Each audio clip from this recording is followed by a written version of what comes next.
जय राम जी की।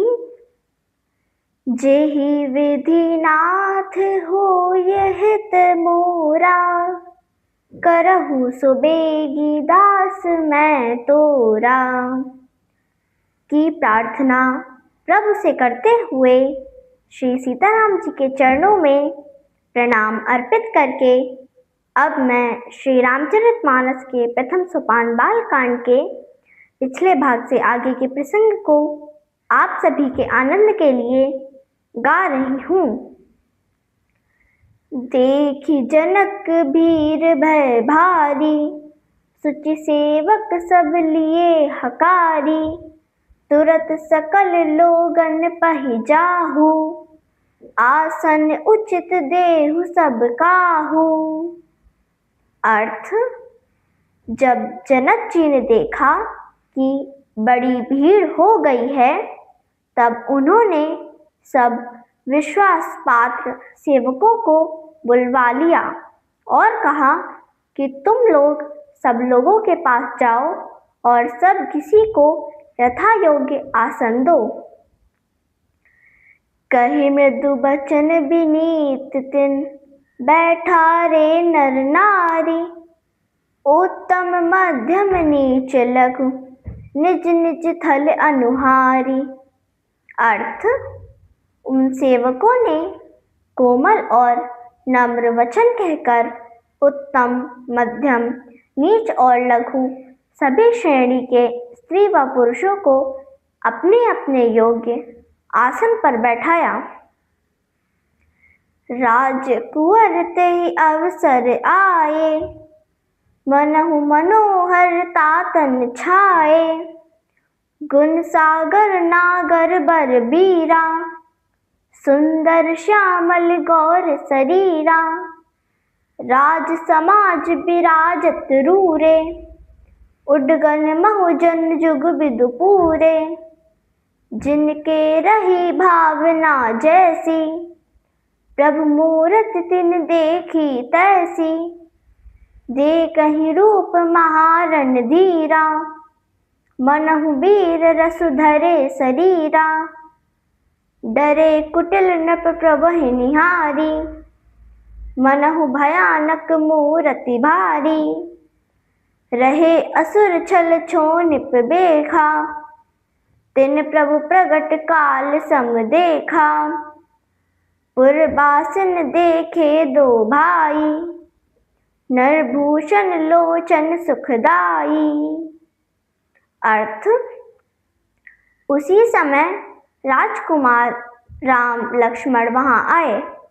वे ऐसे सुंदर थे मानो साक्षात मनोहरता ही ने शरीर धारण किए हो।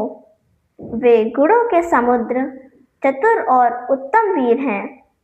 उनका शरीर सुंदर श्याम और गौर वर्ण का है।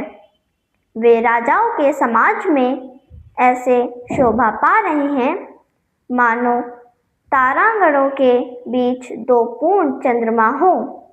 जिनकी जैसी भावना थी, प्रभु की मूर्ति उन्होंने वैसी ही देखी। महान रणधीर राजागण श्री रामचंद्र जी को ऐसे देख रहे हैं मानो स्वयं वीर रस शरीर धारण किए हैं। कुटिल राजा प्रभु को देखकर डर गए, मानो बड़ी भयानक मूर्ति हो। छल से जो असुर वहां राजाओं के वेश में बैठे थे, उन्होंने प्रभु को प्रत्यक्ष काल के समान देखा। नगरवासियों ने दोनों भाइयों को मनुष्यों के भूषण रूप और नेत्रों को सुख देने वाला देखा। नारी बिलोकहि हर्ष हीर, निज निज रुचि अनुरूप। जन सोहत श्रृंगार धरि, मूरति परम अनूप। अर्थ, स्त्रियां हृदय में हर्षित होकर अपनी अपनी रुचि के अनुसार उन्हें देख रही हैं, मानो श्रृंगार रस ही परम अनुपम मूर्ति धारण किए सुशोभित हो रहा है। विदुषन प्रभु विराट मैं दीसा, बहुमुख कर पग लोचन सीसा। जनक जाति अवलोकहि कैसे, सजन सगे प्रिय लागहि जैसे। सहित विदेह बिलोकहि रानी, शिशु सम प्रीति न जाति बखानी। जोगिन परम तत्व मैं भासा, शांत शुद्ध सम सहज प्रकाशा। हरि भगतन देखे दो भ्राता, इष्ट देव इव सब सुख दाता। राम ही चितव भाई जय सिया, सो सनेहु सुख नहीं कथनिया। और अनुभवति न कही सक सो, कवन प्रकार कहें कबि को। ए विधि रहा जाहि जस भाऊ, तेई तस देख्यो कौशल राऊ। अर्थ, विद्वानों को भगवान विराट रूप में दिखाई दिए, जिसके बहुत से मुंह, हाथ, पैर, नेत्र और सिर हैं। जनक जी के सजातीय कुटुंबी प्रभु को कैसे प्रिय लगे, जैसे सगे स्वजन प्रिय लगते हैं।